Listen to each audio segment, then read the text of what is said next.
ವಾಕ್ಯ ಹೇಳುತ್ತದೆ, ನಾವು 1 ತಿಮೊಥೆಯು 1ನೇ ಅಧ್ಯಾಯ ಅದರಲ್ಲಿ 17ನೇ ವಾಕ್ಯದಲ್ಲಿ ಓದುವಾಗ ಈ ತರ ಓದುವರಾಗಿರುತ್ತೇವೆ. ಸರ್ವ ಯುಗಗಳ ಅರಸನು, ನಿರ್ಲಯನು, ಅದೃಶ್ಯನು ಆಗಿರುವ ಏಕ ದೇವರಿಗೆ ಯುಗ ಯುಗಾಂತರಗಳಲ್ಲಿಯೂ ಮಾನ ಪ್ರಭಾವವಾಗಲಿ. ಆಮೆನ್. ಸರ್ವಯುಗಗಳ ಅರಸನ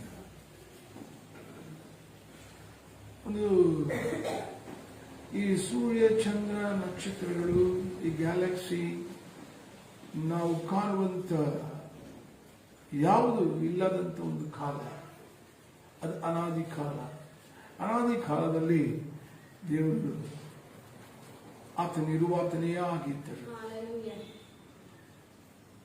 ಅನಂತರ ತಮಗೆ ಆದಂತ ಉದ್ದೇಶದ ಪ್ರಕಾರ ಆತನು ಸೃಷ್ಟಿಯನ್ನು ಪ್ರಾರಂಭವನ್ನು ಮಾಡಿದರು. ಆವಾಗಲೇ ದೇವದೂತರ ಒಂದು ಕಾಲ, ದೇವದೂತರುಗಳು ಇದ್ದರು. ದೇವರು ತನ್ನನ್ನು ಆರಾಧನೆ ಮಾಡುವುದಕ್ಕಾಗಿಯೂ ಮತ್ತು ತನ್ನ ಸುತ್ತಲೂ ತನ್ನದೇ ಆದಂಥ ಜ್ಞಾನದ ಪ್ರಕಾರ ಆತ್ಮಿಕ ಒಂದು ಲೋಕವನ್ನು ಸೃಷ್ಟಿ ಮಾಡಿ, ಆತ್ಮಿಕ ಲೋಕದಲ್ಲಿ ಆತ್ಮಸ್ವರೂಪನಾಗಿ ಇದ್ದಾತನನ್ನು ಆತ್ಮಿಕದಲ್ಲಿರುವಂತಹ ದೂತರುಗಳು ಸರ್ವವು ಆತನನ್ನು ಆರಾಧನೆ ಮಾಡುತ್ತಲೇ ಇದ್ದವು. ಅದೊಂದು ಕಾಲ. ಅನಂತರ ಈ ಆತ್ಮಿಕವಾದಂಥ ಒಂದು ಕಾಲದ ನಂತರ ದೇವರ ಒಂದು ಉದ್ದೇಶ, ಈ ನಮ್ಮ ಕಣ್ಣಿಗೆ ಕಾಣುವಂತಹ ಗ್ಯಾಲಕ್ಸಿ, ನಕ್ಷತ್ರಗಳು ಮತ್ತು ಭೂಮಿ, ಆಕಾಶಗಳು, ಗ್ರಹಗಳು ಇವೆಲ್ಲ ಸೃಷ್ಟಿ ಮಾಡಲ್ಪಟ್ಟಿದೆ. ಮತ್ತು ಮಾನವನನ್ನು ಸಹ ದೇವರು ಸೃಷ್ಟಿ ಮಾಡಿದರು. ಆ ಕಾಲದಲ್ಲಿ ಅದು ಪರಿಶುದ್ಧವಾದಂಥ, ಪಾಪರಹಿತವಾದಂಥ ಒಂದು ಕಾಲ.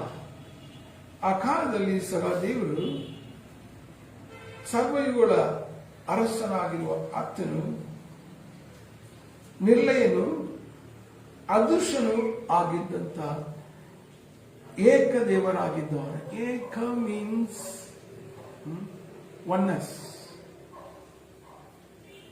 ಆಕ್ಚುಲಿ ದೇವ ತತ್ವ ಏನಂದ್ರೆ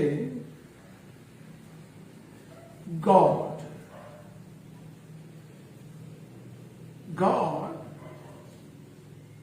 ಅದು ಏಕ ದೇವರೆಂಬ ನಂಬಿಕೆ ಮಾನವರಲ್ಲಿ ಇದೆ. ಅದೇ ಸಮಯದಲ್ಲಿ ತಾನು ಏಕ ದೇವರು ಎಂಬಂತ ಸತ್ಯವನ್ನು ಸತ್ಯವೇದದಲ್ಲಿ ಯಾವ ರೀತಿಯಲ್ಲಿ ತಾನು ಇದೇನೆಂಬುದನ್ನು ಅವರು ತನ್ನನ್ನು ತೋರಿಸಿಕೊಳ್ಳುವರಾಗಿರುತ್ತಾರೆ. ಹಾಗಾಗಿ ಆದಿಕಾಂಡ 1ನೇ ಅಧ್ಯಾಯ 26ನೇ ವಾಕ್ಯದಲ್ಲಿ ನಾವು ಎಂಬ ಶಬ್ದವಿದೆ. ಗಾಡ್ ಎಲ್ ಏಕದೇವರು ಎಂಬಂತ ಯೋಚನೆ. ಬಟ್ ಆ ದೇವರು ಹೇಗಿದ್ದಾನೆಂಬಂತ ಎಕ್ಸ್ಪ್ಲನೇಷನ್ ಹೇಗೆ ಉಂಟು? ಏಲೋ ಹಿಮ್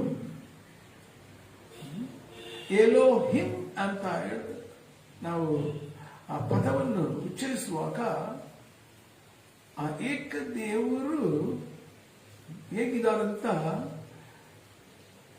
ಈ ಯೋಹಾನನ ಬರೆದ ಸುವಾರ್ತೆ 1ನೇ ಅಧ್ಯಾಯ 1ನೇ ವಾಕ್ಯದಲ್ಲಿ ಅದರ ವಿವರಣೆ ಇದೆ. ಯಾವ ತರ ಏಕ ದೇವರು? ಆದಿಯಲ್ಲಿ ವಾಕ್ಯವಿತ್ತು. ಆ ವಾಕ್ಯ ದೇವರ ಬಳಿಯಲ್ಲಿ ಇತ್ತು. ಆ ವಾಕ್ಯ ದೇವರಾಗಿತ್ತು.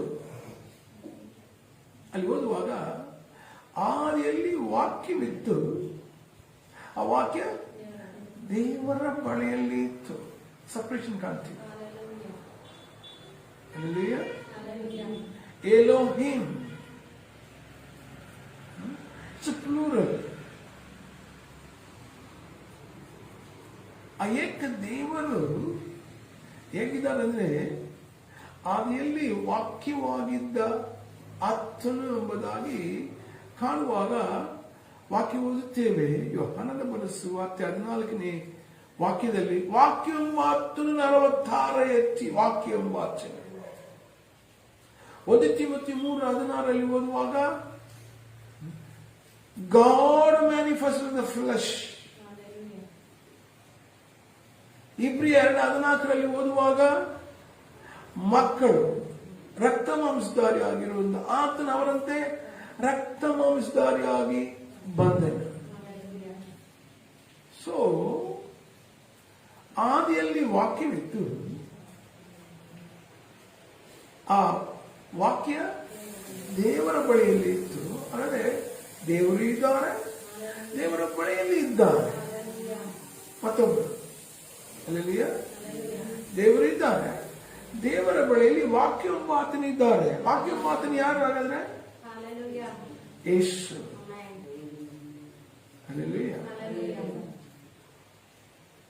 ಆ ಯೇಸು 46 ಎತ್ತಿ ನಮ್ಮ ಮಧ್ಯದಲ್ಲಿ ವಾಸವಾಗಿದ್ದನೆಂಬುದಾಗಿ ಸತ್ಯವೇದದಲ್ಲಿ ದಾಖಲೆ ಇದೆ.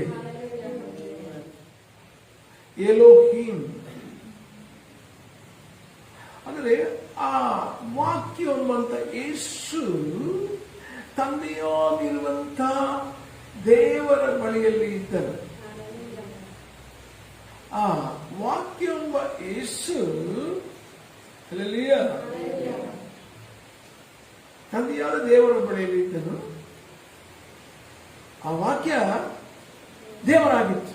ಆ ವಾಕ್ಯ ಯೇಸು, ಆ ವಾಕ್ಯನೇ ದೇವರು. So God manifest in the flesh.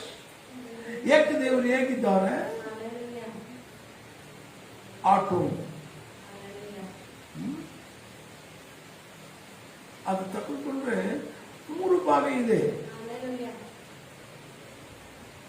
Neutron, proton, electron.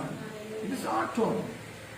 ಸೃಷ್ಟಿಗಳಲ್ಲಿ ಗೊತ್ತಾಗುತ್ತದೆ ಎಂಬುದನ್ನು ರೋಮನಲ್ಲಿ 1ನೇ ಅಧ್ಯಾಯದಲ್ಲಿ ಓದ್ತೀವಿ. ಹೌದು, ಪೌಲ್ ಎಕ್ಸ್ಪ್ಲನೇಷನ್ ಕೊಡ್ತಾರೆ. ಇದು ಚರ್ಚ್ ಡಾಕ್ಟ್ರಿನ್ ಎಂಬುದನ್ನು ಹೇಳಿಬಿಟ್ಟು ಕೆಲವು ಜನಗಳು ಸತ್ಯವನ್ನು ಅರಿಯದವರು ಮೇ ಬಿ ಜ್ಞಾನಿಗಳಾಗಿರುತ್ತಾರೆ, ಲೋಕದ ಜ್ಞಾನಿಗಳಾಗಿರುತ್ತಾರೆ, ಪ್ರಾಕೃತ ಜ್ಞಾನದಲ್ಲಿ ಇರುವವರಾಗಿದ್ದಾರೆ, ಶಾರೀರಿಕ ಪ್ರಕಾರವಾದ ಜ್ಞಾನದಲ್ಲಿ ಇದ್ದಾರೆ. ಬಟ್ ಇದು ಸತ್ಯವೇದ, ಅದು ಆತ್ಮಿಕವಾದದ್ದು. ಆತ್ಮನಿಗೆ ಯುಕ್ತವಾಗಿ ಅದನ್ನು ವಿವರಿಸತಕ್ಕದ್ದು. ಆತ್ಮನು ಯಾರಲ್ಲಿ ಇದ್ದಾನೋ ಅವರನ್ನೇ ವರ್ಣನೆ ಮಾಡಲಿಕ್ಕೆ ಸಾಧ್ಯತೆ ಎಲ್ಲರಲ್ಲ. ಆತ್ಮನಂದ್ರೆ ಯಾವುದು? ಯೋವೇಲ 2:28 ಬರೆಯಲ್ಪಟ್ಟ ಪ್ರಕಾರವೇ ದೇವರು ಆದುಕೊಂಡು ತನ್ನ ಜನರ ಮೇಲೆ ಅಭಿಷೇಕವನ್ನು ಸುರಿಯುವರಾಗಿರುತ್ತಾರೆ. ತನ್ನ ದಾಸ ದಾಸಿಯರ ಮೇಲೆ, ತನ್ನ ಮಕ್ಕಳ ಮೇಲೆ ಅವರು ವರ್ಣನೆ ಕೊಡುವರಾಗಿರುತ್ತಾರೆ. ಎಲ್ಲರೂ ಅಲ್ಲ. ಹಾಗಾಗಿ ಪೌಲ್ ಬರೆಯುವಾಗ 1ನೇ ಕೊರಿಂಥ 2ನೇ ಅಧ್ಯಾಯದಲ್ಲಿ ಆತ್ಮಿಕವಾದ ಕಾರ್ಯಗಳನ್ನು ಆತ್ಮನಿಗೆ ಯುಕ್ತವಾಗಿ ನಾವು ವಿವರಿಸುವರಾಗಿರುತ್ತೇವೆ. ಹಾಗಾಗಿ ಇಲ್ಲಿ ಓದುವಂತ ಸಮಯದಲ್ಲಿ ಈ ಏಕ ದೇವರೆಂಬಂತ ಆಚರಣೆ ತಂದೆ ಮಗ ಪರಿಶುದ್ಧಾತ್ಮ, ತಂದೆ ಮಗ ಪರಿಶುದ್ಧಾತ್ಮನೆಂಬ ನಂಬಿಕೆ ನಮ್ಮಲ್ಲಿ ಇರಲೇಬೇಕು. ತಂದೆಯನ್ನು ಮಗನನ್ನು ಅರಿಯುವುದೇ ನಿತ್ಯ ಜೀವ ಎಂಬುದಾಗಿ ಯೇಸುವೇ ಸ್ವತಃ ಹೇಳ್ತಾರೆ.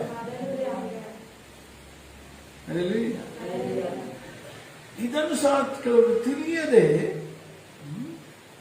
ಯೇಸು ಕ್ರಿಸ್ತನ ಎಲ್ಲರ ಹಾಗೆ ಪ್ರವಾದಿ, ಯೇಸು ಪ್ರವಾದಿನೂ ಹೌದು. ಯೇಸು ಕ್ರಿಸ್ತನು ಎಲ್ಲರ ಹಾಗೆ ಪ್ರವಾದಿಗಳಲ್ಲ. ಯೇಸು ಕ್ರಿಸ್ತನ ವ್ಯತ್ಯಾಸ ನಾವು ಅದನ್ನು ನೆನಪಿನ ಇಟ್ಟುಕೊಳ್ಳಬೇಕು. ಈ ಪ್ರಾಕೃತ ಜ್ಞಾನ ಇರುವವರು, ಆತ್ಮನ ಅಭಿಷೇಕವನ್ನು ತಿಳಿಯದವರು, ಅನುಭವ ಇಲ್ಲದವರು ಅವರು ಉಪದೇಶವನ್ನು ಮಾಡುವಾಗ ಆತ್ಮನಿಯುಕ್ತವಾಗಿ ಮಾತನಾಡುವುದಿಲ್ಲ. ಬಹಳ ಜಾಗೃತಿಯಾಗಿ ಎಚ್ಚರವುಳ್ಳವರಾಗಿ ಇರಬೇಕು. ನಾವು ಯಾವಾಗಲೂ ಇದನ್ನು ನಂಬಲೇಬೇಕು. ಏಕ ದೇವರು ಮೀನ್ಸ್ ಎಲೋಹಿಂ, ತಂದೆ ಮಗ ಪವಿತ್ರಾತ್ಮನಾಗಿ ಇದ್ದಾರೆ ಎಂಬ ನಂಬಿಕೆ. ಏಕ ದೇವರಲ್ಲಿ ತಂದೆಯಾದ ಇರುವ ದೇವರು ಸರ್ವಯುಗಗಳ ಅರಸನು ಮತ್ತು ನಿರ್ಲಯನು. ಅದೃಶ್ಯನು. ಅದೃಶ್ಯ ಅಂದ್ರೆ ಯಾರು ಕಾಣಲಾರರು. ಯೇಸು ಅದನ್ನು ಹೇಳ್ತಾರೆ ಯೋಹಾನನ ಸುವಾರ್ತೆ, ಯಾರು ಕಾಣಲಾರರು.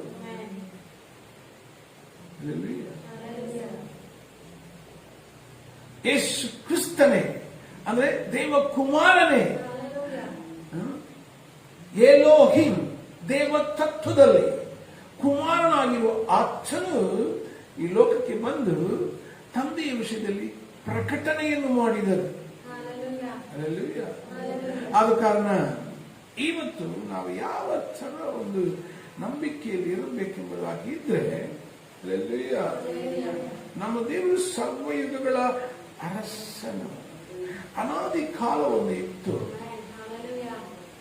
ಅನಂತರ ಸೃಷ್ಟಿಯ ಆ ಟೈಮಲ್ಲಿ ಮಾನವನ ಆದಾಮ್ ಅವ್ವಳ ಸೃಷ್ಟಿಯ ತನಕ ಅದು ಪರಿಶುದ್ಧವಾದಂತ ಕಾಲ, ಪಾಪರಹಿತವಾದಂತ, ಪಾಪವಿಲ್ಲದಂತ ಒಂದು ಕಾಲ. ಅನಂತರ ಲೋಕದಲ್ಲಿ ಸೈತಾನನ ಮೂಲಕವಾಗಿ ಪಾಪ ಪ್ರವೇಶ ಆಗಿದೆ. ಹಾಗಾಗಿ ದೇವರು ಆದಾಮನ ಕಾಲದಲ್ಲಿ ದೇವರು ಕೊಟ್ಟಂತ ಆಜ್ಞೆಯನ್ನು ತಿನ್ನಬಾರದೆಂಬುದಾಗಿ ದೇವರು ಹೇಳಿದಾಗ ಆಜ್ಞೆ ಬಂದ ಕೂಡಲೇ ಮೀರೋಣವು ಬಂದ ಕಾರಣ ಆಜ್ಞೆಯನ್ನು ಮೀರಿ ಹಣ್ಣನ್ನು ತಕೊಂಡು ತಿನ್ನುವಾಗೆ ಸೈತಾನನು ಪ್ರೇರೇಪಣೆ ಮಾಡಿದ.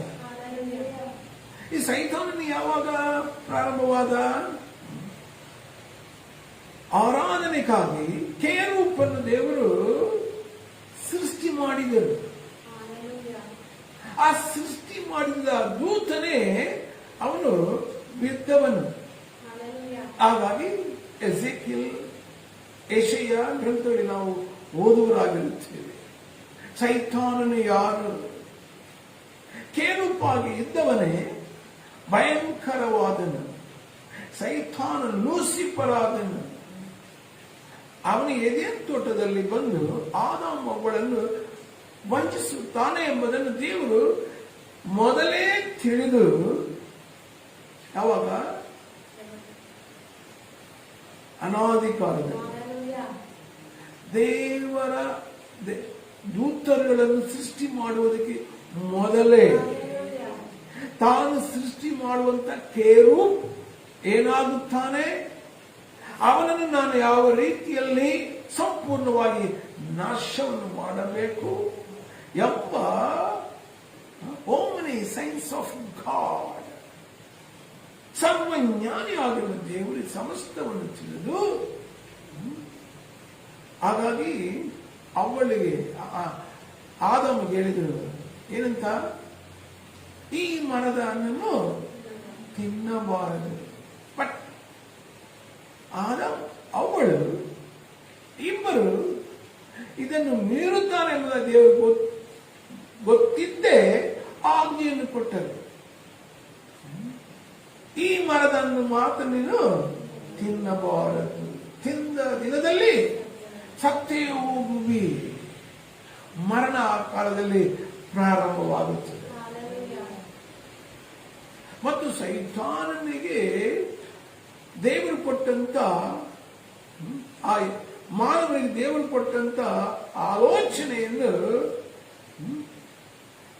ಕಳಕೊಳ್ಳುವಂತ ಸಮಯ ಪ್ರಾರಂಭ. ಹೇಗೆ? ಆದಿಕಾಂಡ 1ನೇ ಅಧ್ಯಾಯ 26 ಮತ್ತು 28 ವಾಕ್ಯಗಳಲ್ಲಿ ದೇವರು ಮಾನವನ ಸೃಷ್ಟಿ ಮಾಡುವಾಗ ಅವರು ದೊರೆತನ ಮಾಡಲಿ, ಅವರು ದೊರೆತನ ಮಾಡಿ ಈ ಲೋಕವನ್ನು ಅವರು ಆಳುವರಾಗಿರಬೇಕು. ಆಳುವಿಗೆ ಸಹ ಕೊಟ್ಟರು. ಬಟ್ ಸೈತಾನನು ಅವನು ವಂಚಿಸಿ ಅವನ ಕೈಯಿಂದ ಆದಾಮನು ಕೊಟ್ಟಂತ ಅಧಿಕಾರವನ್ನು ಕಸಕೊಂಡನು. ಆ ಕಾಲದಿಂದ ಪಾಪ, ಮರಣ, ಸೈತಾನನ ಆಳ್ವಿಕೆ ಪ್ರಾರಂಭ. ಆ ಕಾಲದಿಂದಲೇ ಆ ತರ ಆದ ಕಾರಣ ನೋಹನ ಕಾಲದ ತನಕ ಜನಗಳು ಯಾವ ತರ ಇದ್ರು ನಾವು ಓದ್ತೇವೆ. ಮತ್ತಾಯ ಬರೆದ ಸುವಾರ್ತೆ ಅದರಲ್ಲಿ 24ನೇ ಅಧ್ಯಾಯ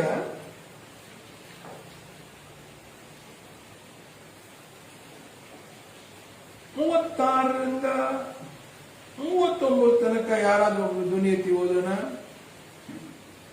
ಇದಲ್ಲದೆ ಆ ದಿನದ ವಿಷಯವೂ ಆ ಗಳಿಗೆಯ ವಿಷಯವೂ ನನ್ನ ತಂದೆಯೊಬ್ಬನಿಗೆ ತಿಳಿಯುವುದೇ ಹೊರತು ಮತ್ತಾರಿಗೂ ತಿಳಿಯದು. ಪರಲೋಕದಲ್ಲಿರುವ ದೂತರಿಗೂ ತಿಳಿಯದು, ಮಗನಿಗೂ ತಿಳಿಯದು. ನೋಹನ ದಿವಸಗಳು ಹೇಗಿದ್ದವೋ ಹಾಗೆಯೇ ಮನುಷ್ಯಕುಮಾರನ ಪ್ರತ್ಯಕ್ಷತೆಯೂ ಇರುವುದು. ಹೇಗೆಂದರೆ ಜಲಪ್ರಳಯಕ್ಕೆ ಮುಂಚಿನ ದಿನಗಳಲ್ಲಿ ನೋಹನು ನಾವೆಗೆ ಸೇರಿದ ದಿನದ ತನಕ ಜನರು ಉಣ್ಣುತ್ತಾ ಕುಡಿಯುತ್ತಾ ಮದುವೆ ಮಾಡಿಕೊಡುತ್ತಾ ಇದ್ದು, ಪ್ರಳಯದ ನೀರು ಬಂದು ಎಲ್ಲರನ್ನು ಬಡಕೊಂಡು ಹೋಗುವ ತನಕ ಏನೂ ತಿಳಿಯದೇ ಇದ್ದರಲ್ಲ. ಅದರಂತೆ ಮನುಷ್ಯಕುಮಾರನು ಪ್ರತ್ಯಕ್ಷನಾಗುವ ಕಾಲದಲ್ಲಿಯೂ ಇರುವುದು. ಮನುಷ್ಯ ಕುಮಾರನು ಪ್ರತ್ಯಕ್ಷನಾಗುವ ಕಾಲ. ದಟ್ ಮೀನ್ಸ್ ಯೇಸುವೆ ಇದನ್ನು ಹೇಳ್ತಾರೆ. ಯೇಸುವೆ ಲೋಕದಲ್ಲಿ ಮಾನವನಾಗಿದ್ದಾಗ ಪ್ರತ್ಯಕ್ಷನಾಗುವ ಕಾಲ. ಹಾಗಾದ್ರೆ ಯೇಸು ಮೊದಲೇ ಬಂದರು. ಯಾವ ಕಾಲದಲ್ಲಿ? ನಾವು ಓದ್ತೇವೆ ಗಲಾತ್ಯರ ಬರೆದ ಪತ್ರಿಕೆ, ಈ ವಾಕ್ಯವನ್ನು ಹಾಗೆ ಇಟ್ಕೊಳ್ಳೋಣ. ಗಲಾತ್ಯರ ಬರೆದ ಪತ್ರಿಕೆ ಅದರಲ್ಲಿ 4ನೇ ಅಧ್ಯಾಯ 1ರಿಂದ 4 ತನಕ ಓದುವಾಗ ಈ ತರ ಓದುವರಾಗಿರುತ್ತೇವೆ. ಆದರೆ ನಾನು ಹೇಳುವುದೇನೆಂದರೆ, ಭಾಗ್ಯವು ತಾನು ಆಸ್ತಿಗೆಲ್ಲ ಧನಿಯಾಗಿದ್ದರೂ ಬಾಲಕನಾಗಿರುವ ತನಕ ದಾಸನಂತೆ ಇರುವನೇ ಹೊರತು ಬೇರೆ ಇಲ್ಲ. ತಂದೆಯು ನೇಮಿಸಿದ ದಿನದವರೆಗೂ ಪಾಲಕರ ಮತ್ತು ಮನೆಮಾತೆಯವರ ಕೈ ಕೆಳಗಿರುವನು. ಹಾಗೆಯೇ ನಾವು ಸಹ ಬಾಲಕರಾಗಿದ್ದಾಗ ಲೋಕದವರ ಬಾಲಗೋಡಿಗೆ ಅಧೀನರಾಗಿದ್ದೆವು. ಆದರೆ ಕಾಲವು ಪರಿಪೂರ್ಣವಾದಾಗ ದೇವರು ತನ್ನ ಮಗನನ್ನು ಕಳಿಸಿಕೊಟ್ಟನು. ಕಾಲ ಪರಿಪೂರ್ಣವಾದಾಗ ದೇವರು ತನ್ನ ಮಗನನ್ನು ಕಳಿಸಿಕೊಟ್ಟನು. ಹಲ್ಲೆಲೂಯಾ. ಗೊತ್ತಾಯ್ತಾ? ಕಾಲವು ಪರಿಪೂರ್ಣ ಆದಾಗ ಸಮ್ ಟೈಮ್ ದೇವರು ಇಟ್ರು. ಹಲ್ಲೆಲೂಯಾ. ಯಾವ ಪರಿಪೂರ್ಣ ಕಾಲ? ಆದಾಮ ಅವರು ಪಾಪ ಮಾಡಿದ ನಂತರ ಆದಿಕಾಂಡ 3ನೇ ಅಧ್ಯಾಯದಲ್ಲಿ ತಂಗಾಳಿಯಲ್ಲಿ ದೇವರು ಬಂದು ಆದಾಮನೇ ಆದಾಮನೇ ಎಲ್ಲಿ ಇದೆ ಎಂಬುದಾಗಿ ದೇವರು ಕೇಳಿದರು. ಕಾರಣ ಆದಾಮನು ಪಾಪ ಮಾಡಿದ ನಿಮಿತ್ತ ದೇವರಿಂದ ದೂರವಾದನು. ಗೊತ್ತಾಯ್ತಾ? ಈ ಮಾನವರು ಪಾಪ ಮಾಡಿದಂತ ಆ ಕಾಲದಿಂದ ಸೈತಾನನು ಆಳುವನಾಗುತ್ತಾನೆ. ದೇವರವನಿಗೆ ಆದಾಮನಿಗೆ ದೊರೆತನ ಮಾಡುವುದಕ್ಕೆ ಓದ್ಕೊಳ್ಳೋಣ. ಬೇಕಾದ್ರೆ ಆದಿಕಾಂಡ 1ನೇ ಅಧ್ಯಾಯ ಶಬ್ದವಾಗಿ ಹೋದ್ರಿ ಒಬ್ರು. ಆದಿಕಾಂಡ 1ನೇ 28ನೇ ವಾಕ್ಯದಲ್ಲಿ ಏನಂತ ಓದುತ್ತೇವೆ? ಇದಲ್ಲದೆ ದೇವರು ಅವರನ್ನು ಆಶೀರ್ವದಿಸಿ ನೀವು ಬಹು ಸಂತಾನವುಳ್ಳವರಾಗಿ ಹೆಚ್ಚುವಿ, ಭೂಮಿಯಲ್ಲಿ ತುಂಬಿಕೊಂಡು ಅದನ್ನು ವಶ ಮಾಡಿಕೊಳ್ಳಿರಿ, ಸಮುದ್ರದ ಮೀನುಗಳ ಮೇಲೆಯೂ ಆಕಾಶದ ಪಕ್ಷಿಗಳ ಮೇಲೆಯೂ ಭೂಮಿಯಲ್ಲಿ ಚಲಿಸುವ ಎಲ್ಲಾ ಜೀವಿಗಳ ಮೇಲೂ ದೊರೆತನ ಮಾಡಿರಿ. ಎಲ್ಲಾ ಜೀವಿಗಳ ಮೇಲೆ ಏನ್ ಮಾಡ್ಬೇಕು? ದೊರೆತನ. ದೊರೆತನ ಮೀನ್ಸ್ ಆಳುವಿಕೆ, ರೂಲಿಂಗ್, ರೂಲ್ ಮಾಡಬೇಕು, ಡೊಮಿನಿಯನ್ ಮಾಡಬೇಕು, ಆಳುವರಾಗಿರಬೇಕು. ಆಳುವರಾಗಿ ಆಗಿದ್ದರೆ ಯಾರು? ದೊರೆ ಆಗಿದ್ದರೆ ಅವರು ಯಾರು?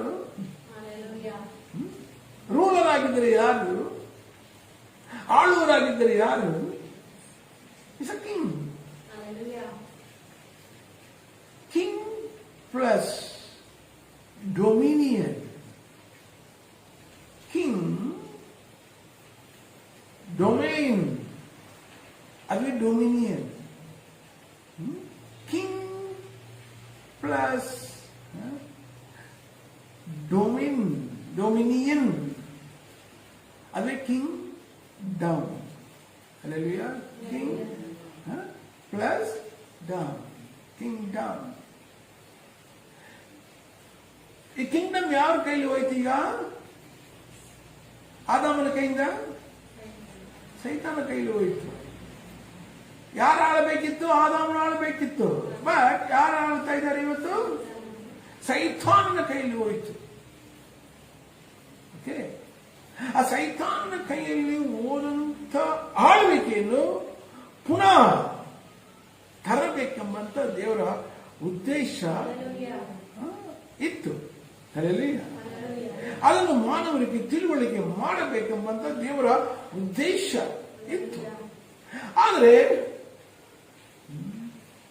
ರೋಮರು 13ನೇ ಅಧ್ಯಾಯ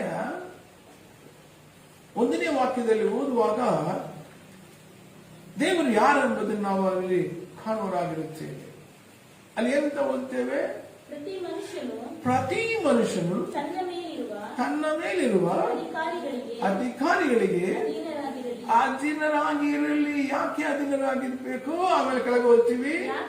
ಯಾಕಂದ್ರೆ ದೇವರಿಂದ ಹೊರತು ಒಬ್ಬರಿಗೂ ಅಧಿಕಾರ ಇರುವುದಿಲ್ಲ. ದೇವರ ಅಧಿಕಾರಿಗಳನ್ನು ನೇಮಿಸುವರು.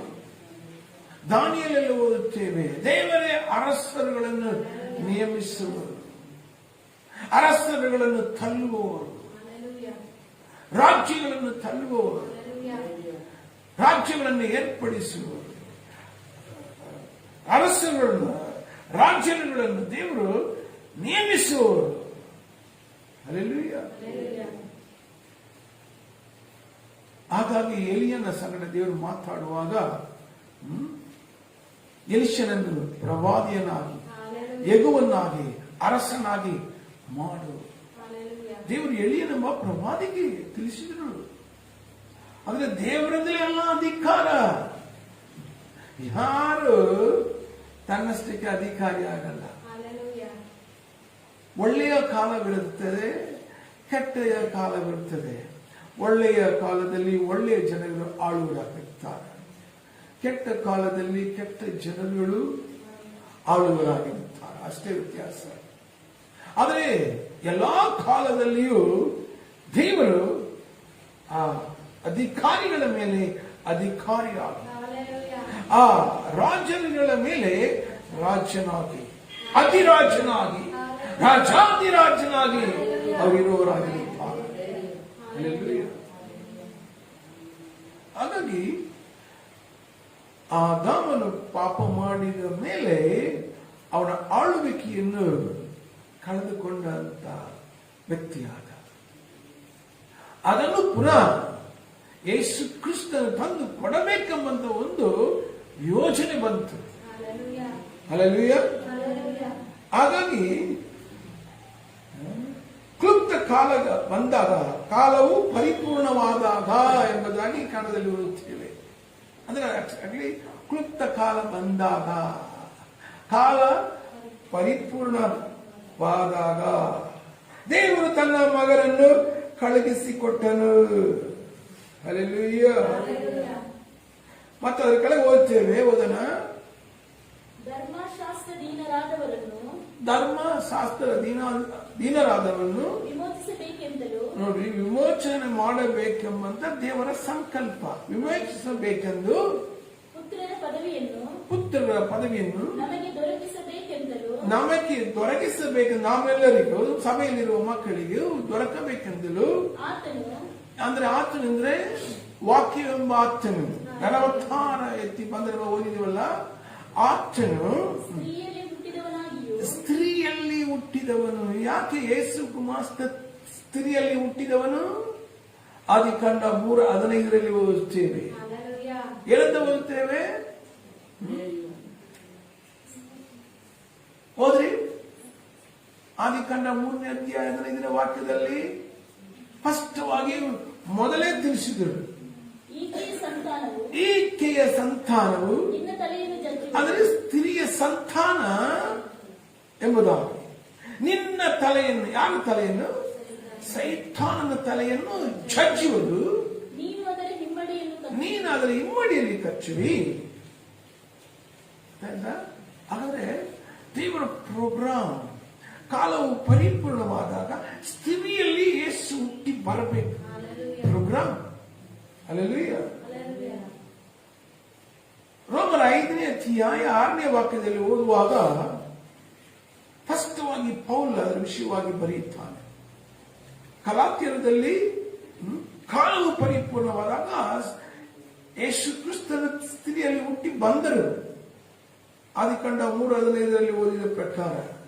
ಆಮೇಲೆ ಈಗ ರೋಮರ 5ನೇ ಅಧ್ಯಾಯ 6ನೇ ವಾಕ್ಯದಲ್ಲಿ ಓದುವಾಗ ನಾವು ಅಶಕ್ತರಾಗಿ ಇದ್ದಾಗಲೇ ಕ್ರಿಸ್ತನು ನೋಡ್ರಿ, ನಿಯಮಿತ ಒಂದು ಕಾಲ ಇದೆ. ಇದು ಯಾವಾಗ ನಿಯಮ ಮಾಡಿದ್ರು? ಆದಿಯಲ್ಲಿ, ದೇವರ ಸಂಕಲ್ಪದಲ್ಲೇ. ನಮ್ಮ ಕಣ್ಣಿಗೆ ಕಾಣುವಂತ ಸಮಸ್ತವು, ಗ್ಯಾಲಕ್ಸಿ, ಸೂರ್ಯ, ಚಂದ್ರ, ನಕ್ಷತ್ರ, ಭೂಮಿ, ಕಣ್ಣಿಗೆ ಕಾಣಾದಿರುವ ಈ ಲೋಕದಲ್ಲಿ ಮಾನವರು ಅನುಭವಿಸ್ತಾರಲ್ಲ, ಅದೆಲ್ಲ ಸೃಷ್ಟಿ ಮಾಡುವುದಕ್ಕೆ ಮೊದಲೇ. ಹಲ್ಲೆಲೂಯಾ. ಭಕ್ತಿಹೀನರಿಗೋಸ್ಕರ ಯೇಸು ಪ್ರಾಣ ಕೊಟ್ಟನು. ಇನ್ನೊಂದ್ಸರಿ ಸ್ಪಷ್ಟವಾಗಿ ಓದಿ, ಎಲ್ಲರ ಕೇಳಿ. ನಾವು ಅಶಕ್ತರಾಗಿದ್ದಾಗಲೇ ಕ್ರಿಸ್ತನ ನಿಯಮಿತ ಕಾಲದಲ್ಲಿ ಯೇಸು ಕ್ರಿಸ್ತನು ಮಾನವನೇನೋ ಪಾಪ ಮಾಡಿಬಿಟ್ಟ. ಹಾಗಾಗಿ ಮಾನವರನ್ನು ರಕ್ಷಣೆ ಮಾಡಬೇಕೆಂಬುದಕ್ಕಾಗಿ ಯಾವುದೋ ಮನುಷ್ಯನನ್ನು ಸಾಯಿಸಲಿಲ್ಲ. ನಾವು ನಿಯಮಿತ ಕಾಲದಲ್ಲಿ ಯೇಸು ಕ್ರಿಸ್ತನು ಶಿಲುಬೆಯ ಮೇಲೆ ಚಡಿಯಲ್ಪಡಬೇಕು. ಯಾವುದು ನಿಯಮಿತ ಕಾಲ? ಅದು ರೋಮರ ಕಾಲವಾಗಿರಬೇಕು. ಅದು ಆ ಯೇಸು ಕ್ರಿಸ್ತನ ಈ ಲೋಕದಲ್ಲಿ ಗುಡ್ಡು ಬಂಡೆಯಾಗಿ ಬರಬೇಕು. ದಾನಿಯೇಲಲ್ಲಿ ಓದುವ ಪ್ರಕಾರ ಆ ಪ್ರಥಮಿಗೆ ಬಡಿಯಬೇಕು. ಬಡಿಯುವಂತ ಆ ಕಾಲ ಕಬ್ಬನ ಮತ್ತು ಜೇಡಿ ಮಣ್ಣು. ಆ ಕಬ್ಬನ ಕಾಲ ಒಡೆದಾಗ ಈಗಿರುವುದು ಜೇಡಿ ಮಣ್ಣು ಕಬ್ಬನ ಮಿಶ್ರಣವಾಗಿರುವಂತ ಕಾಲ. ಹಾಗಾಗಿ ಇವತ್ತು ಏನು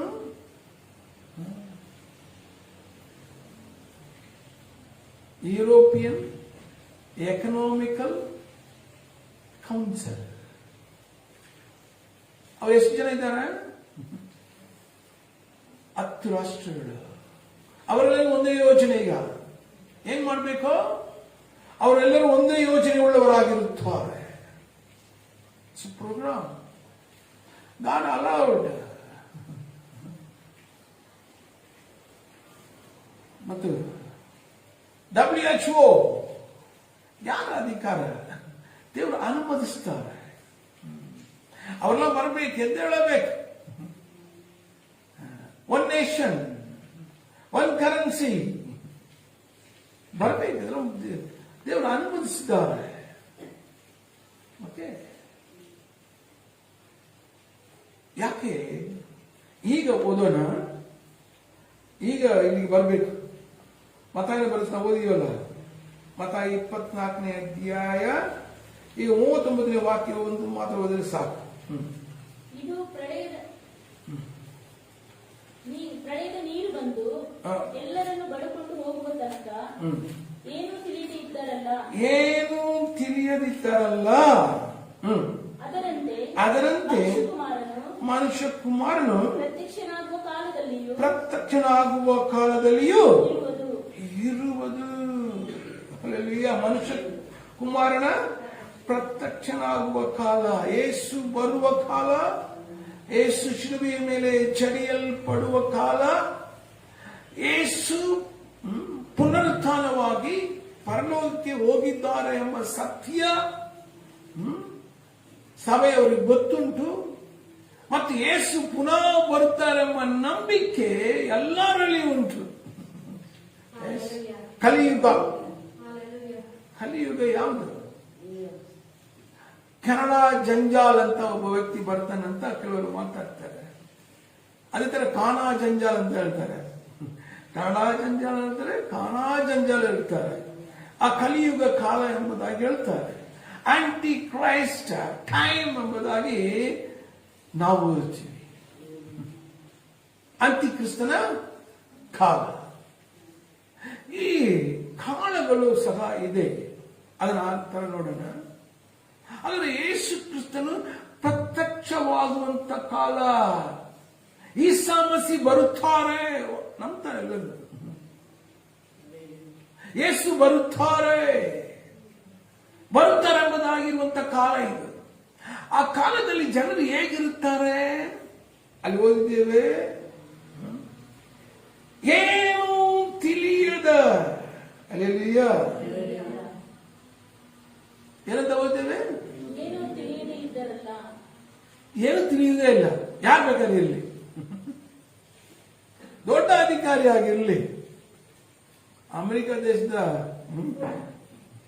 ಪ್ರೆಸಿಡೆಂಟ್ ಆಗಿ ಇರಲಿ ಅಲ್ವಾ, ಏನು ತಿಳಿಯಿಲ್ಲ. ಕೊರೋನಾ ಬಂದ್ರೆ ಟ್ರಂಪ್ ಹತ್ರ ಯಾಕೆ? ದೊಡ್ಡ ಅಧಿಕಾರಿ ಗೊತ್ತಿರ್ಬೇಕಲ್ಲ, ಗೊತ್ತಿಲ್ಲ, ಗೊತ್ತಿಲ್ವಾ?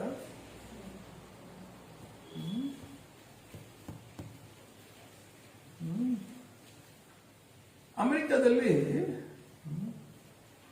ಆ ಟವರ್ ಬ್ಲಾಸ್ಟ್ ಮಾಡಿದ್ರು. ಅಧಿಕಾರಿಗಳಿಗೆ ಗೊತ್ತಿಲ್ಲ, ದೊಡ್ಡ ದೊಡ್ಡ ವ್ಯಕ್ತಿಗಳೇ ಗೊತ್ತಿರಲ್ಲ. ಸೈಂಟಿಸ್ಟ್ ಇದ್ರಲ್ಲ,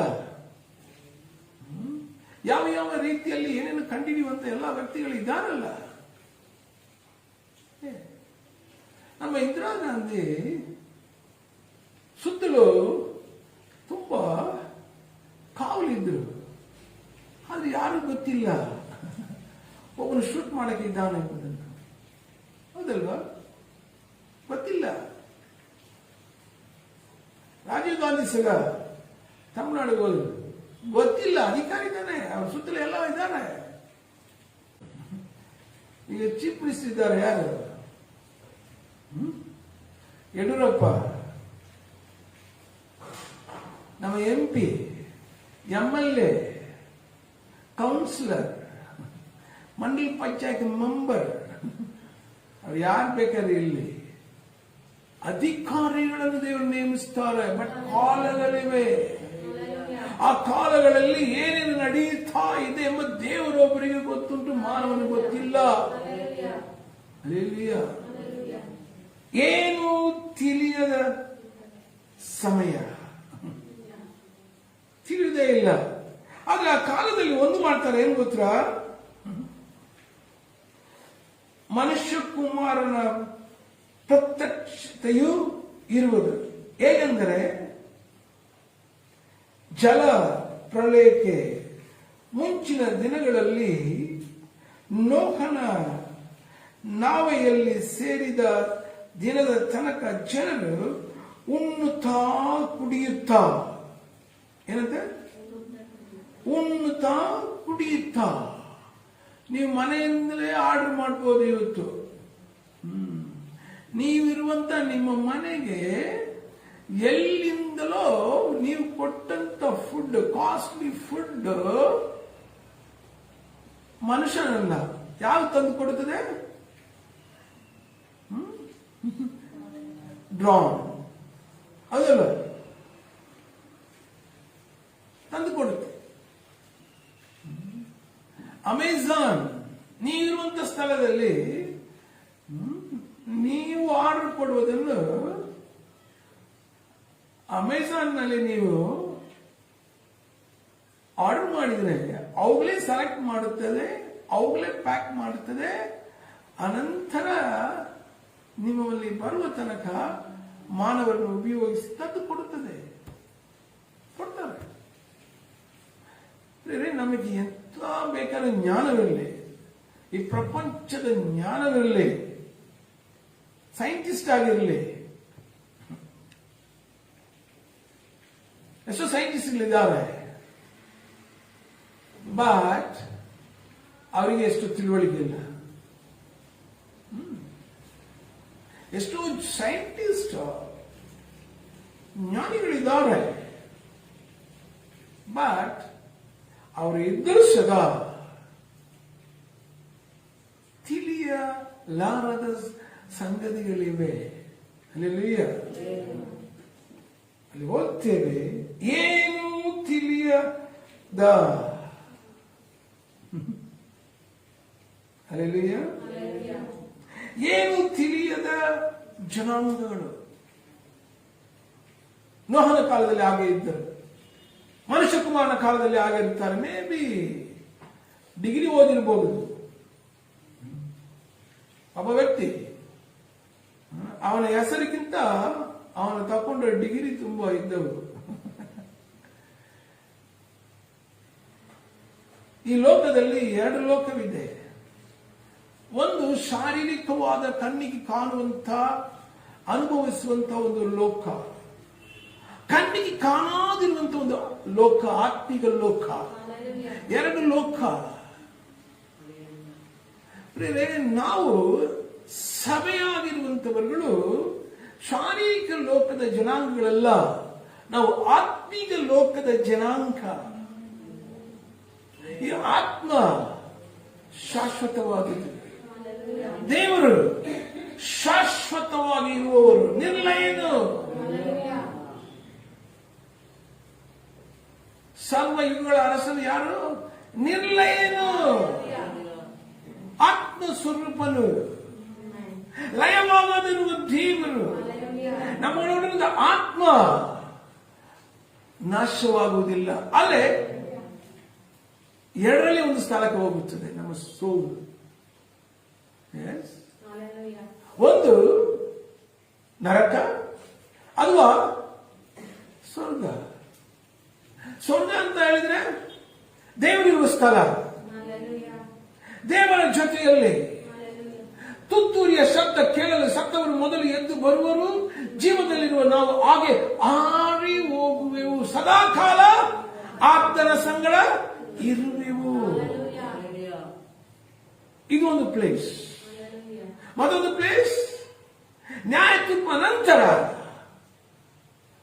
ಸೈತಾನನು, ಅವನ ದೂತ ಗಣದವರು ಅವನನ್ನು ಸೇರಿದವರೆಲ್ಲರೂ ಬೆಂಕಿಯು ಕನಲುರಿಬೇಕಾರೆ ನರಕಕ್ಕೆ ದೊಬ್ಬಲ್ಪಡುವವರಾಗಿರುತ್ತಾರೆ. ಒಂದು ನರಕ, ಒಂದು ಸ್ವರ್ಗವಿದೆ. ಬಟ್ ಈ ಲೋಕದಲ್ಲಿ ಇರುವಾಗ ನಮ್ಮ ಆತ್ಮವನ್ನು ನಾವು ಸಿದ್ಧಪಡಿಸಿಕೊಳ್ಳುವುದಕ್ಕಾಗಿ ದೇವರು ನಮ್ಮ ಕೈಯಲ್ಲಿ ಸತ್ಯವೇದವನ್ನು ಕೊಟ್ಟಿದ್ದಾರೆ. ಬಹಳ ಜಾಗೃತಿಯಾಗಿರಬೇಕು. ಈ ಟೈಮ್ ಅಲ್ಲಿ ಪ್ರಕಟಣೆ 3ನೇ ಅಧ್ಯಾಯ 10ನೇ ವಾಕ್ಯದಲ್ಲಿ ಓದುತ್ತೇವೆ. ಪ್ರಕಟಣೆ 3:10 ನೀನು ನನ್ನ ಸಹನ ವಾಕ್ಯವನ್ನು ಕಾಪಾಡಿದ್ದರಿಂದ, ನೀನು ನನ್ನ ಸಹನ ವಾಕ್ಯವನ್ನು ಕಾಪಾಡಿದ್ರಿಂದ ಭೂನಿವಾಸಿಗಳನ್ನು ಪರೀಕ್ಷಿಸುವುದಕ್ಕಾಗಿ ಲೋಕದ ಮೇಲೆಲ್ಲ ಬರುವುದಕ್ಕಿರುವ ಶೋಧನೆಯ ಸಮಯ. ಲೋಕದೆಲ್ಲ ಶೋಧನೆಯ ಸಮಯ. ಹೌದು ಪ್ರಿಯರೇ. ಆಮೇಲೆ ನಿನ್ನನ್ನು ತಪ್ಪಿಸಿ ಕಾಪಾಡುವೆನು. ಹಲ್ಲೆಲೂಯಾ. ಶೋಧನೆಯ ಕಾಲದಲ್ಲಿ ದೇವರು ಸಭೆಯನ್ನು, ಸಭೆಯ ಮಕ್ಕಳನ್ನು ತಪ್ಪಿಸಿ ಕಾಪಾಡುವರಾಗಿರುತ್ತಾರೆ. ಬಹಳ ಜಾಗೃತಿಯಾಗಿರ್ಬೇಕು ನಾವು ಪ್ರಕಟಣೆ ಅದರಲ್ಲಿ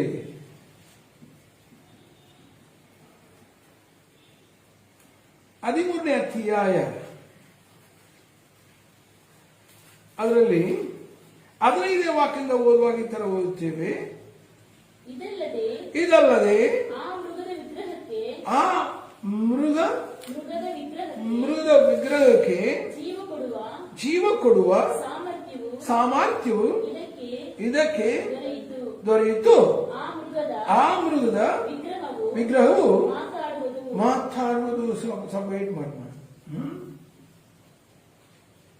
ವಿಗ್ರಹವು ಮಾತಾಡ. ರೋಬೋಟ್ ಗೊತ್ತಾ ಎಲ್ಲ ಕೆಲಸ ಮಾಡುತ್ತದೆ.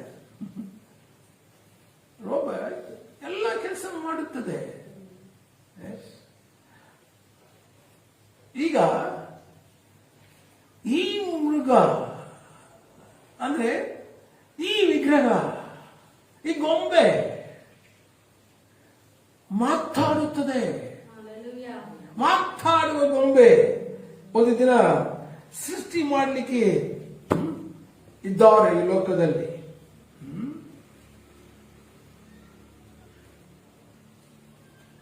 14ನೇ ವಾಕ್ಯದಿಂದ ಸ್ವಲ್ಪ ಓದುವಾಗ ಈ ತರ ಓದುತ್ತೇವೆ. 14ನೇ ವಾಕ್ಯ ಅದೇ ಅಧ್ಯಾಯ.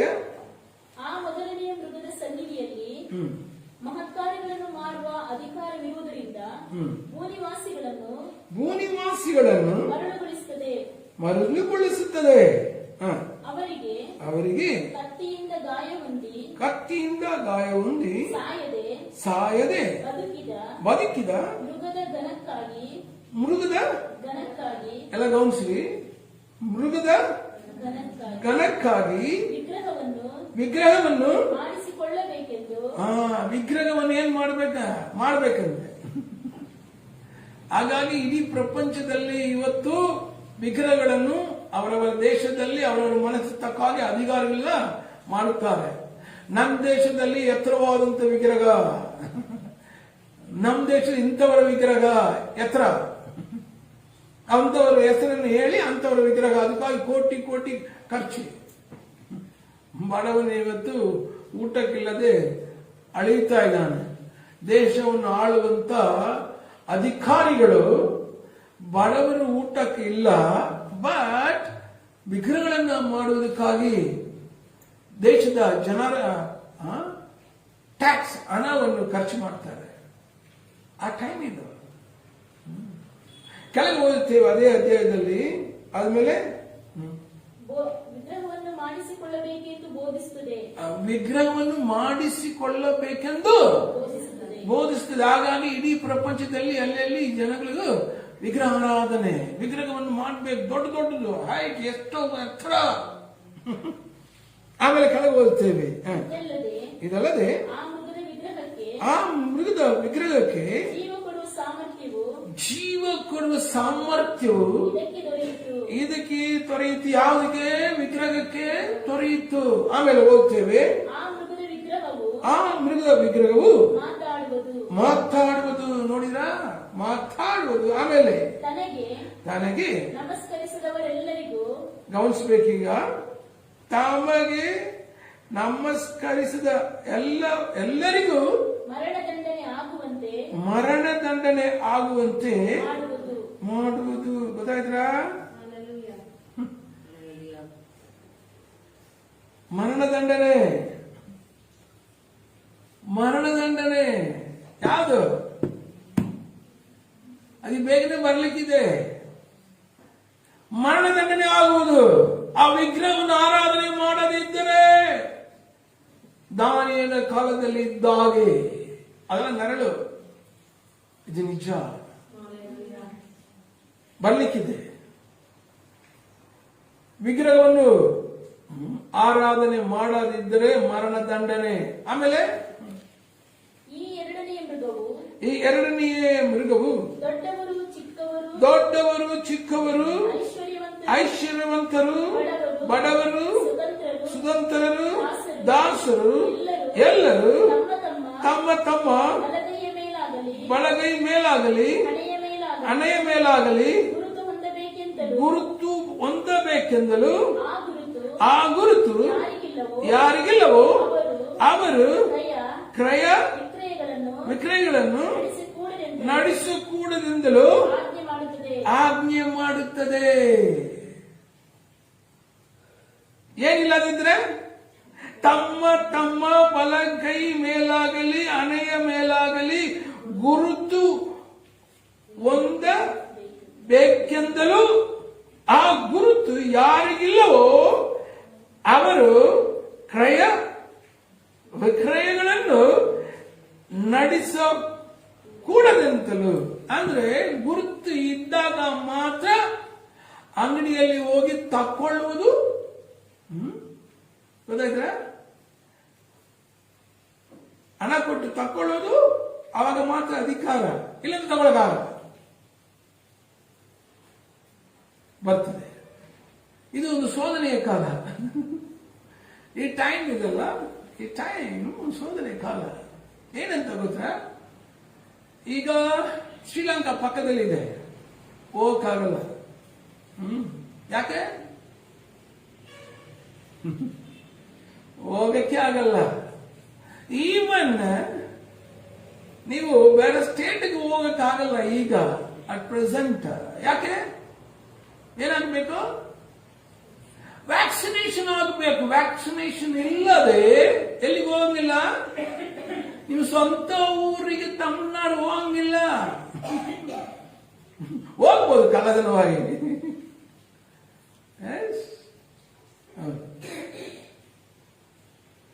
ಏನೋ ಶೋಧನೆಯ ಕಾಲ. ಪಕ್ಕದಲ್ಲಿರುವಂತ ಶ್ರೀಲಂಕಾ ಹೋಗಕ್ಕಾಗಲ್ಲ, ಪಕ್ಕದಲ್ಲಿರುವಂತ ಅಂಡಮಾನ್ಗೆ ಹೋಗಕ್ಕಾಗಲ್ಲ, ಪಕ್ಕದಲ್ಲಿರುವ ದ್ವೀಪಗಳಿಗೆ ಹೋಗಕ್ಕಾಗಲ್ಲ, ಬೇರೆ ಕಂಟ್ರಿಗಳಿಗೆ ಹೋಗಕ್ಕಾಗಲ್ಲ. ಫ್ಲೈಟ್ ಹತ್ತಬೇಕೆಂಬುದಾಗಿದ್ರೆ, ಫ್ಲೈಟ್ ಅಲ್ಲಿ ಹೋಗಬೇಕೆಂಬುದಾಗಿದ್ರೆ ವ್ಯಾಕ್ಸಿನೇಷನ್ ಆಗಿರಬೇಕು. ಕೆಲವು ಕಂಟ್ರಿಯಲ್ಲಿ ಅವರದೇ ಆದಂತ ಯೋಚನೆ ಇದೆ. ಆ ವ್ಯಾಕ್ಸಿನೇಷನ್ ಹಾಕಿದಾಗ ಮಾತ್ರ ನೀವು ಹೋಗಕ್ಕೆ ಸಾಧ್ಯ. ಅವರವರ ಕಂಟ್ರಿ, ಕೆಲವು ಕಂಟ್ರಿ ಯೋಚನೆ ಮಾಡಿದ್ದಾರೆ ಆ ವ್ಯಾಕ್ಸಿನೇಷನ್ ಇರಬೇಕು. ಓಕೆ, ನಿಮ್ಮನ್ನ ದೇಶದಲ್ಲಿ ಹಾಕೊಂಡ್ರಿಂದ ವ್ಯಾಕ್ಸಿನೇಷನ್ ನಮಗೆ ಒಪ್ಪುವುದಿಲ್ಲ. ಕಾಲ ಬಂತಲ್ಲ, ಇನ್ನು ಸ್ವಲ್ಪ ಹತ್ರ. ಇದು model. Vaccination is a model. Anti Christ ಹತ್ತಿರ ಬರುವ ಕಾಲ.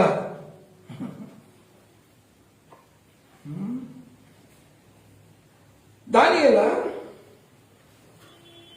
7ನೇ ಅಧ್ಯಾಯ ಅದರಲ್ಲಿ 25ನೇ ವಾಕ್ಯದಲ್ಲಿ ಓದುತ್ತೇವೆ. ಪರಾತ್ಪರನಿಗೆ ವಿರುದ್ಧವಾಗಿ ಕೊಚ್ಚಿಕೊಂಡು ಪರಾತ್ಪರನ ಭಕ್ತರನ್ನು ಸವಿಸಿ ಕಟ್ಟಳೆಯ ಕಾಳಗಳನ್ನು ಧರ್ಮವಿಧಿಗಳನ್ನು ಮಾರ್ಪಡಿಸಲು ಮನಸ್ಸು ಮಾಡುವನು. ಧರ್ಮ ವಿಧಿಗಳನ್ನು ಮಾರ್ಪಡಿಸಲು ಮನಸ್ಸು ಮಾಡುವನು. ಕಟ್ಟಳೆಗಳನ್ನು, ಕಾಲಗಳನ್ನು, ಧರ್ಮ ವಿಧಿಗಳನ್ನು ಮಾರ್ಪಡಿಸಲು ಮನಸ್ಸು ಮಾಡುವನು. ಅದು ಯಾರು ಮಾಡ್ತಾರೆ ಗೊತ್ತಾ? WHO.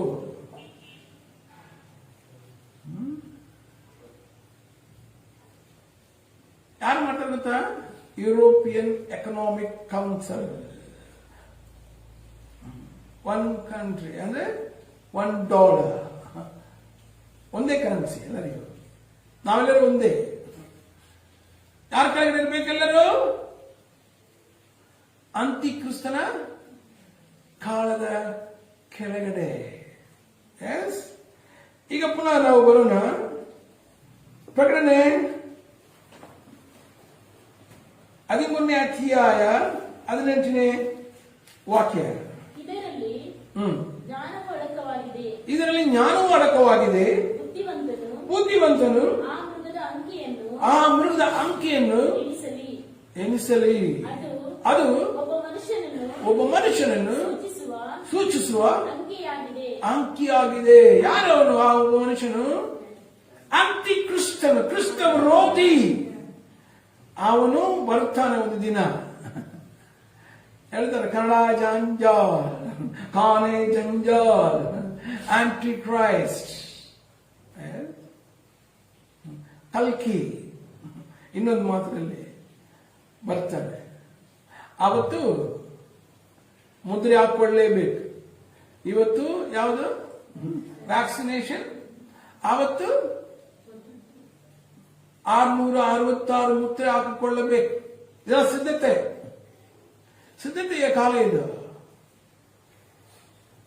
ಪೋಪ್ಗೆ ಗೊತ್ತಿಲ್ಲ ಇದು ಯಾವಾಗ ಹೇಸು ಬರ್ತಾರೆ. ಪೋಪ್ಗೆ ಗೊತ್ತಿಲ್ಲ. ಪೋಪ್ ಗೊತ್ತಿದ್ರೆ ತನ್ನ ಜನರಿಗೆ ಹೇಳ್ಬೋದು, ಎಲ್ಲರೂ ಕುಡಿಬೇಡ್ರಿ, ಉಪಚಾರ ಮಾಡಬೇಡ್ರಿ, ಕದಿಬೇಡ್ರಿ, ಮೋಸ ಮಾಡಬೇಡ್ರಿ, ಹೌದಲ್ಲ, ಜಗಳ ಮಾಡಬೇಡ್ರಿ, ಹೌದಲ್ಲ. ಪೋಪ್ಗೆ ಗೊತ್ತಿಲ್ಲ. ಹಾಗಾಗಿ ಫಾದರ್ಗಳು ಕುಡಿತಾರೆ, ಕೆಲವು ಪಾಸ್ಟರ್ಗಳು ಉಪಚಾರ ಮಾಡ್ತಾರೆ. ಪಾಸ್ಟರ್ಸ್ ಹೌದು. ಕೆಲವು ಸಭೆಯ ಮಕ್ಕಳು ಏನ್ ನಡೀತದ ಗೊತ್ತಿಲ್ಲ. ಜಾರತ್ವ, ಬಂಡತನ, ನಾಚಿಕೆತನ, ವಿಗ್ರಹಾರಾಧನೆ, ಮಾಟ, ಜಗಳ, ಒಟ್ಟಗಿಚ್ಚು, ಚಿಟ್ಟು, ಭಿನ್ನಮದ, ಮತ್ಸರ, ಕುಡುಕತನ, ಎಲ್ಲ ಕೆಟ್ಟ ಆಲೋಚನೆ. ನರಕ ಹೋಗುವ ರೀತಿಯಲ್ಲಿ ಸೈತಾನನನ್ನು ಆಳುತ್ತಾ ಇದ್ದಾನೆ. ಹಾಗಾಗಿ ಯೇಸು ಕ್ರಿಸ್ತನು ಹೇಳಿದರು, ಮನಂತರಿಗಿರಿ, ದೇವರ ರಾಜ್ಯ ಸಮೀಪಿಸಿದೆ ಎಂಬುದಾಗಿ. ಈ ಲೋಕದಲ್ಲಿ, ಆತ್ಮೀಕ ಲೋಕದಲ್ಲಿ ಯೇಸು ಆಳುವುದಕ್ಕಾಗಿ ಆಲೋಚನೆಯನ್ನು ಕೊಟ್ಟರು. ಹಲ್ಲೆಲೂಯಾ. ಆ ರಾಜ್ಯ ಶಾಶ್ವತ ರಾಜ್ಯ, ಆ ರಾಜ್ಯ ನಿರಂತರವಾದಂಥ ರಾಜ್ಯ, ಆ ರಾಜ್ಯ ನಿಮ್ಮಲ್ಲಿಯೇ ಇದೆ ಎಂಬುದಾಗಿ ಹೇಳಿದರು. ಹಲ್ಲೆಲೂಯಾ. ಆ ರಾಜ್ಯ ನಾವು ಈ ಲೋಕದಲ್ಲಿ ಇರುವಾಗಲೇ ಅನುಭವಿಸ್ತಾ, ಯೇಸು ಕ್ರಿಸ್ತನು ಬರುವಾಗ, ತುತ್ತೂರಿಯ ಶಬ್ದ ಕೇಳುವಾಗ ಸತ್ತವರು ಅಂದ್ರೆ ಯೇಸು ಕ್ರಿಸ್ತನಲ್ಲಿ ನಿದ್ರೆ ಹೋದಂತ ವ್ಯಕ್ತಿಗಳು ಮೊದಲು ಎದ್ದು ಬರುವರಾಗಿರುತ್ತಾರೆ. ಜೀವದಲ್ಲಿರುವ ನಾವು ಹಾಗೆ ಆರಿ ಹೋಗುವೆವು. ಹೌದು ಪ್ರಿಯರೇ. ಅನಂತರ ಆತನ ಜೊತೆಯಲ್ಲಿ ನಾವು ಬರುವೆವು. ಚಪಳೆ. ಆದ ಕಾರಣ ಎಚ್ಚರವಾಗಿರ್ರಿ. ಟೈಮ್ ಮುಗಿತಾ ಬಂತು. ಕಂಟಿನ್ಯೂ ಮಾಡೋಣ. ಸಭೆ ಎಚ್ಚರವಾಗಿರ್ರಿ. ಲೋಕದವ್ರ ತರ ನೀವು ಇರಬೇಕು. ಲೋಕದವರು ಇರ್ತಾರೆ. ಲೋಕ ನಿಮ್ಮನ್ನು ಅರಿಯುವುದಿಲ್ಲ. ಲೋಕದವರು ನಿಮ್ಮನ್ನು ತಿಳಿಯಲಾರರು. ಕ್ರಿಸ್ತನ ಉಪದೇಶದ ನಾಶನದ ಮಾರ್ಗದಲ್ಲಿ ಇರುವವರಿಗೆ ಉಚಿತವಾಗಿದೆ. ನಮಗಾದರೂ ಅದು ದೇವರ ಶಕ್ತಿ. ಚಪಳೆ.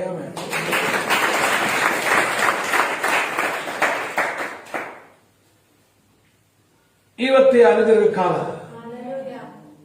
ಇವತ್ತೇ ರಕ್ಷಣೆಯ ದಿನ. ನಾವು ಮನಂ ತಿರುಗುವವರಾಗಿರಬೇಕು. ಮನಂ ತಿರುಗಿ ದೇವರ ರಾಜ್ಯವನ್ನು ಸುಂದರಿಸಿಕೊಳ್ಳುವವರಾಗಿರಬೇಕು. ಅಂಧಕಾರದ ದೊರೆತನದಿಂದ ದೇವಕುಮಾರನಾಗಿರುವಂತಹ ಯೇಸುವಿನ ರಾಜ್ಯದಲ್ಲಿ ಸೇರುವವರಾಗಿರಬೇಕು. ಇದೊಂದು ಮತಾಂತರವಲ್ಲ, ಮತಕ್ಕೆ ಸೇರುವುದೇ ಅಲ್ಲ. ನೆವರ್ ಯೇಸು ಮತ ಪ್ರಾರಂಭವನ್ನು ಮಾಡಲಿಲ್ಲ.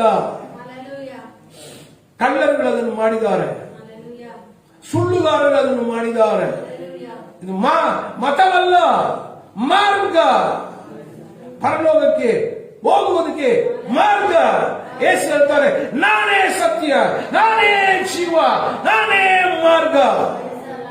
ನನ್ನನ್ನು ಹೊರತು ಯಾರು ತಂದೆ ಬಳಿಗೆ ಹೋಗಲಾರನು. ದಟ್ ಮೀನ್ ಸ್ವರ್ಗ ಅಲ್ವಾ, ನಿತ್ಯ ರಾಜ್ಯದಲ್ಲಿ ಯುಗಗಳ ಅರಸನ ಜೊತೆಯಲ್ಲಿ ಇರುವುದಕ್ಕೆ. ಅದನ್ನಿಲ್ಲ, ಕಣ್ಣನ್ನು ಮುಚ್ಚ ಪ್ರಾರ್ಥಿಸೋಣ. Spirit of God, holy spirit of God, Jesus. ಎಲ್ಲ ಕಣ್ಣನ್ನು ಮುಚ್ಚ, ನಿಮ್ಮಲ್ಲಿ ನೀವು ಪರೀಕ್ಷಿಸಿರಿ. ಯಾರು ನಿಮ್ಮನ್ನು ಆಳುತ್ತಾ ಇದ್ದಾರೆ? ಸೈತಾನ ನಿಮ್ಮನ್ನು ಆಳುವನಾಗಿರುತ್ತಾನೋ?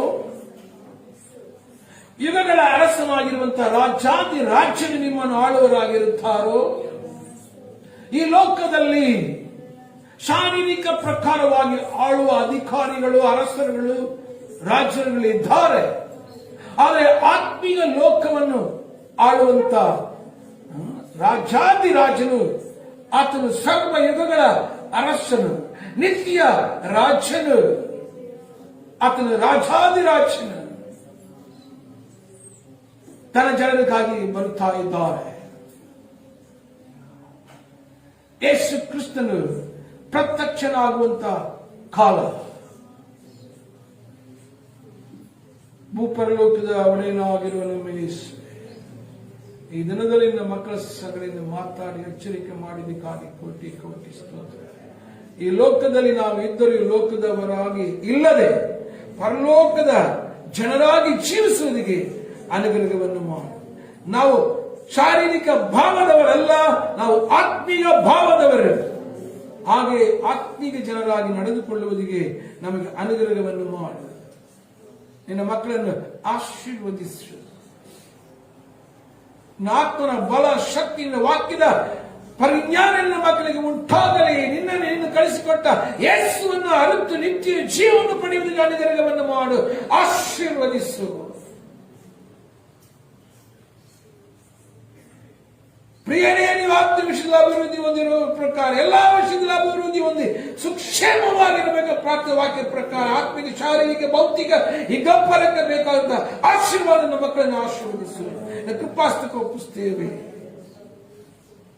ಮಕ್ಕಳು ಹೋಗುವ ಬಣ್ಣ ಆಶೀರ್ವಿಸು. ಮಾಡುವ ಎಲ್ಲ ಕೆಲಸ ಕಾರ್ಯ ಆಶು, ಹೊಲ ಗದ್ದೆ, ತೋಟ, ಮಿರಿದೆ, ಜೀವನದಿಂದ ಸರ್ವವನ್ನು ಆಶೀರ್ವದಿಸು. ಯೇಸು ಕ್ರಿಸ್ತನ ಹೆಸರಿನಲ್ಲಿ ಬೇಡುತ್ತೇವೆ ತಂದೆಯೇ.